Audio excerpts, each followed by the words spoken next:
ఏయ్, అగ్గి పెట్టేవరా? అమ్మా అయ్యో అయ్యా టైం ఎంత అయిందండి? ఏంట్రా ఏమడిగా? టైం ఎంత అయిందని అడిగా. రారా ఇలా. ఎరా ఇన్స్పెక్టర్ ని టైం అడిగేంత ధైర్యం వచ్చిందా? ఆయన కడుపు నొప్పితో అల్లాడుతున్నారు. బస్సుకి వెళ్ళటానికి టైం అడిగితే తప్ప గోప పగిలేట్టు కొట్టారే, మీరు నాశనం అయిపోతారు. ఓసేయ్, నీ మొగుడు నీకు గొప్పవాడైతే కావచ్చు, నాకేమిటి?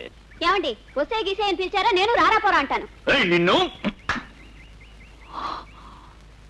ఇందాక నుంచి నేను కనిపెడుతూనే ఉన్నాను. అభం శుభం తెలియని అమాయకులు ఇలా హింసించడం న్యాయము కాదు, నాగరికత కాదు. ప్యాంటు షర్టు వేసుకుంటే న్యాయం మాట్లాడాలా? పంచ కట్టుకున్నా మేము న్యాయం గురించే మాట్లాడతాం సార్. ఓహో, మీరు వెళ్ళండి, బస్సు వచ్చే టైం ఉంటుంది, వెళ్ళండి. ఏయ్, టోపీ చేసుకోరా.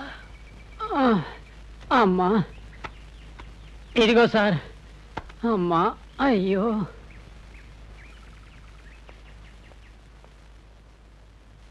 ఇతరుల సమస్యల్లో తలదూరుస్తున్నావా? అతి త్వరలో నీకు సంబంధించిన సమస్య రాబోతోంది. అది ఇప్పుడు నీకు తెలియదు, అప్పుడు చెప్తాను ఈ సంగతి. సార్